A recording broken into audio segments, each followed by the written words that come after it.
So let's do it again. Let's do the substance. Can we do that?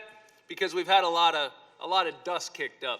Ms. Williams, you heard the call with your own ears, right? Yes, sir. Not secondhand, not hearsay. You heard the president speak. You heard his voice on the call.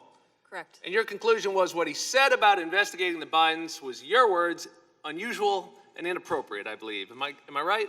That was my testimony. And Mr. Vindman, you were treated to a July 10th meeting in the White House where you heard Ambassador Sondland raise investigations, conditioning a White House meeting on that, investigations that you thought were unduly political. I believe that's how you described them. And you went to the NSC Council and you reported it, right?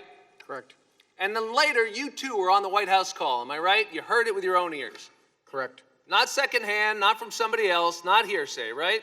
Correct. You heard the president's voice on the call. I did. And you heard him raise that subject again that Ambassador Sondland had raised before about investigating the Bidens, right? I did. And I want to ask you, when you heard him say that, what was the first thought that went through your mind? Frankly, I couldn't believe what I was hearing. It was probably an element of shock that maybe in certain regards my worst fear of how our Ukraine policy could play out was playing out, and how this was likely to have significant implications for U.S. national security. And you went immediately and you reported it, didn't you? I did. Why? Because that was my duty.